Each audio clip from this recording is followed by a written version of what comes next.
guys, Miss Kulkarni here. Welcome to my chemistry videos.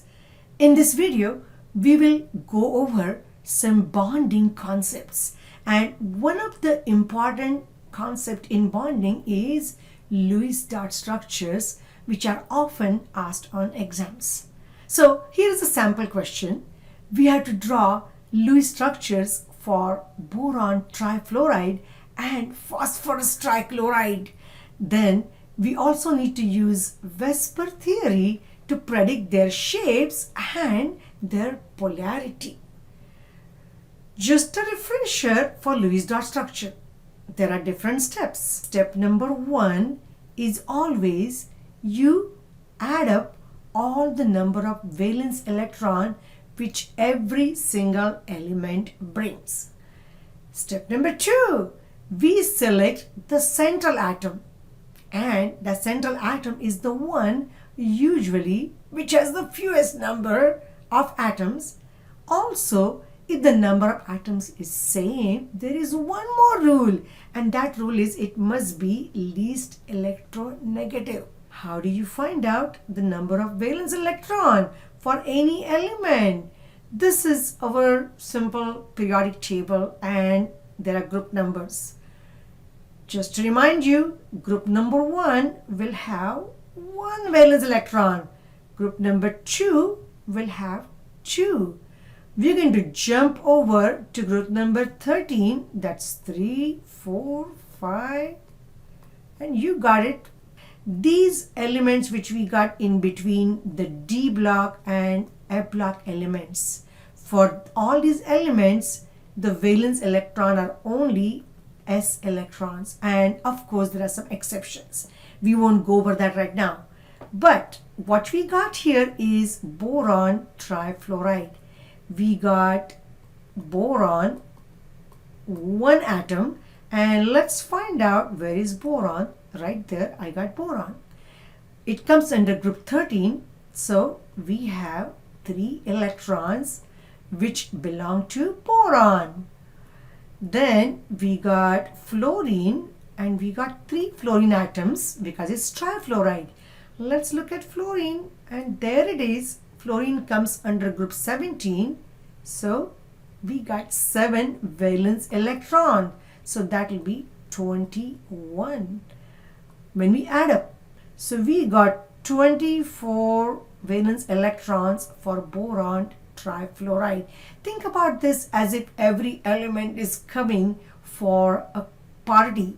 Maybe think about a virtual party during quarantine, and then each one is bringing the electrons. Let's do same thing for phosphorus trichloride.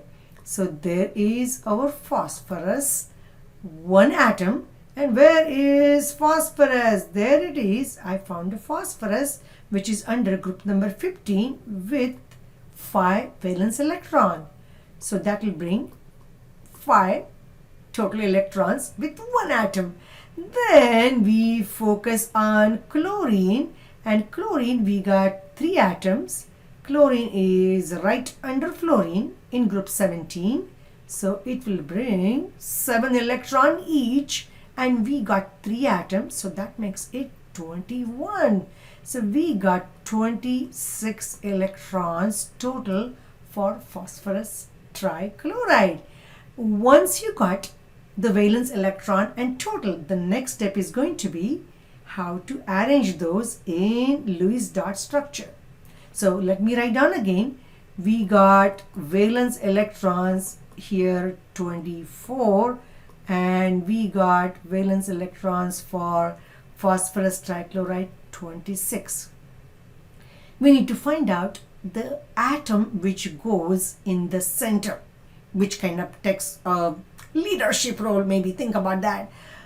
The one which is least number is the one which will go in the center.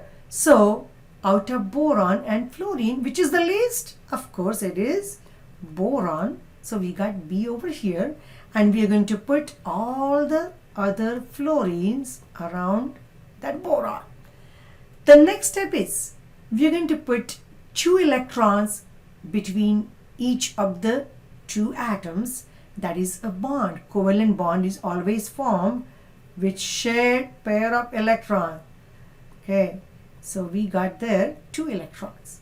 We're not done because fluorine will need 8 electrons to complete its octet. So let's go ahead and put all the 8 electrons around each of the fluorine, and then let's take a count after that. If there is any food left over from our yeah, we can think about the party, right? Potluck dinner. So total electrons which are used is 24, and we got 24 here. So we are done. That is our Lewis dot structure for boron trifluoride. Now let's come to phosphorus trichloride. And what happens here is, again, phosphorus is the least number of atom, so that goes in the middle. We get all the chlorines around. We do same thing. We put 2 electrons between each of the 2 atoms. Then we want to make sure chlorine has its octet complete. So let's put all 8 electrons around each. And now is the time to take the count. So 8 electrons around each of the chlorine, that makes it 8 times 3 is 24. We have 26 electrons. So there are 2 electrons still remaining. What happens? Those electrons, they go on phosphorus. Now remember, these 2 electrons are not shared. They are just with phosphorus. All the other electrons between phosphorus and chlorine are shared, but this is the one which is unshared pair of electrons. So how does it lead further to the shapes and also the polarity? So we are going to use this information to write ABX formula. What is ABX formula? In that, A is the central atom. How many atoms we got? B is surrounding, and X is the unshared pair of electrons. So for boron trifluoride, we only got 1 central atom. So A is 1. How many B's? We got 1, 2, and 3. We got 3 fluorine atoms. So it is AB3. And there are no unshared pair of electrons. By the way, boron is one of the elements which will be good to go with only 6 electrons around that. Let's switch to our phosphorus trichloride. What do we have? We got 1 atom in the center. A is 1. How many B's? The atom surrounding. We got 3 chlorine, so it's AB3. But now we also got these 2 electrons which are unshared. So it counts as a pair. So there is 1 electron pair which is unshared. So it's AB3X. So did you see? We got different ABX formula for these molecules. And now how do we decide the shapes? If your ABX formula is AB3, which we got for boron trifluoride, the shape is trigonal planar. And of course, that is the bond angle, which is going to be 120. It will be in a plane triangular structure. And if it's AB3X, which we got for PCl3, it will be trigonal pyramidal structure, which we got there. So each of the structure is going to have different shape. Now the question is, how does it help us to decide the polarity of the molecule? It's simple. We need to look at 2 factors. One is the symmetry of the molecule and the other is unshared electron pair. Let's just go back quickly. We had for boron trifluoride AB3 as the formula, and for PCl3 AB3X was the formula. So let's write down again that over here, BF3 and PCl3. This X indicates we have unshared electron pair and we got 1 pair.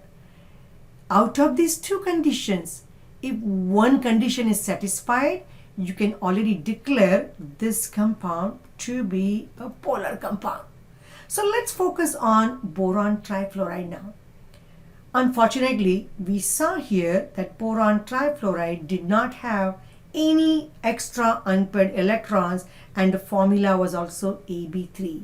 So that means we have no unshared pair of electrons. So that rules out one possibility of making the compound polar. How about symmetry? AB3, that means all around A we got same element. What do we have for boron trifluoride? We got all of these are fluorines. So there is a good symmetry. So symmetry, yes. If a compound is symmetrical, that makes it non-polar. So that means both the requirement which we have for polarity are not existing in boron trifluoride. So this is going to be a non-polar compound. So don't you think it was quite easy to draw the Lewis dot structure, then predict the shapes, and also predict the polarity for the given compounds? So I hope you guys enjoyed the video. We will talk about some other interesting things in next video. Until then, bye-bye.